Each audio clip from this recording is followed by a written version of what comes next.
আমি একটি মেডিকেল কলেজে লেকচারার ছিলাম। যেহেতু আমি একজন ডাক্তার, আমার সেই চাকরি জোরপূর্বক রিজাইন দেওয়া হয়, আমার মোবাইল ফোন জব্দ করা হয়। 5ই অগাস্টের পরে অনেকেই নতুনভাবে দলে যুক্ত হওয়ার চেষ্টা করেছে। ধন্যবাদ। আমি ডাক্তার সানসিলা সিপ্রিন প্রিয়াঙ্কা।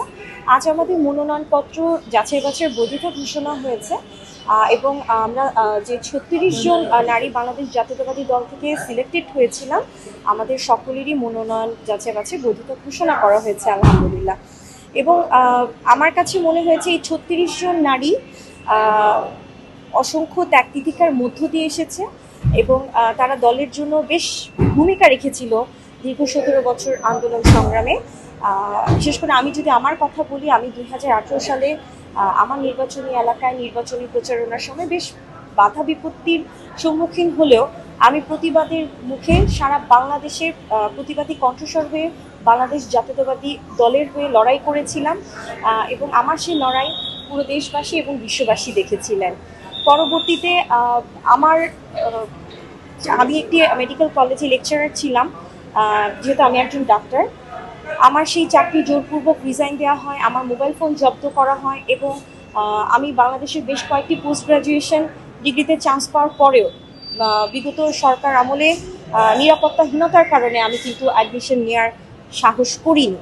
তো পরবর্তীতে আমার বিদেশি ডিগ্রি অর্জন করা লাগে। তো এই ধরনের প্রতিনিয়ত ত্যাগ তিতিক্ষার মধ্য দিয়ে যেতে হয়েছে। সামাজিক যোগাযোগ মাধ্যমে কিছু লিখলেই সেটা নিয়ে মামলা করার হুমকি দেওয়া হতো এবং জিডি করার পরেও আমাকে কেউ কোনো প্রোটেকশন দেয়নি, বরং উল্টা আমাকেই প্রশ্নবিদ্ধ করা হয়েছে বিভিন্নভাবে। তা আমার কাছে মনে হয়েছে এই 36 জন নারী যারা সংরক্ষিত আসনের জন্য সিলেক্টেড হয়েছেন, সকলেরই ত্যাগ আছে। আমার থেকে হয়তো বা তাদের আরও বেশি ত্যাগ আছে। আমি শুধু 36 জন বলবো না, যে 900 জন ফর্ম জমা দিয়েছেন তাদের সকলেরই কোনো না কোনোভাবে দলের পার্টিসিপেশনে গুরুত্বপূর্ণ ভূমিকা ছিল।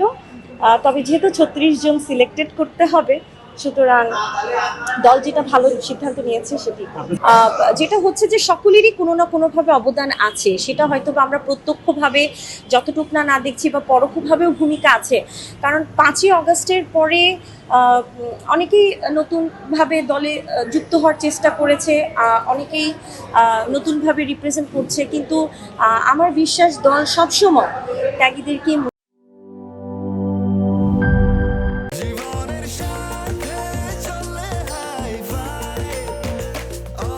স্বাস্থ্যকর অল টাইম, সব সময় অল টাইম হেলদি লাইফ।